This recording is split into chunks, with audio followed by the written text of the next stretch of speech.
Fascist হাসিনার সময়কালীন নিষিদ্ধ 7টি বইয়ের সাথে একটি বই ফ্রি। সবসময় শুনতাম কিছু বই বাংলাদেশে নিষিদ্ধ, কিন্তু কেন? এই 7টি বই হাতে পাওয়ার পরে বুঝলাম এগুলো শুধু বই নয়, আমাদের ইতিহাসের আড়ালে চাপা পড়ে থাকা সত্যের দলিল। বইগুলো হল: 1. আমার ফাঁসি চাই। বাংলাদেশের রাজনৈতিক ইতিহাসের একটি বিতর্কিত ও গুরুত্বপূর্ণ অধ্যায় তুলে ধরা হয়েছে। 2. স্বাধীনতা উত্তর বাংলাদেশ। স্বাধীনতার পর রাজনৈতিক পরিস্থিতি, শাসন ব্যবস্থা ও সামাজিক পরিবর্তনের বিশ্লেষণ। 3. অন্তরালের হত্যাকারী প্রধানমন্ত্রী। রাজনৈতিক ক্ষমতার আড়ালে হত্যা চেষ্টা ও বেঁচে যাওয়ার বাস্তব কাহিনী। 4. আমি মেজর ডালিম বলছি। বঙ্গবন্ধু হত্যাকাণ্ডের অভ্যন্তরীণ কাহিনী ও নিজের ভূমিকা প্রকাশ। 5. কিছু কথা কিছু ব্যথা।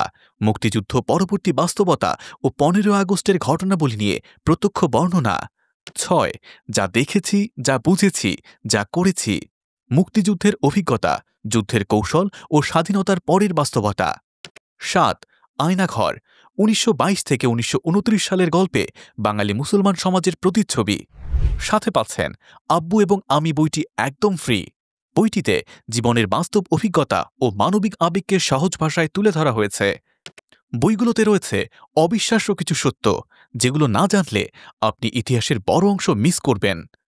যারা আসল ইতিহাস জানতে চান তারা দেরি না করে অফার শেষ হওয়ার আগেই অর্ডার করুন।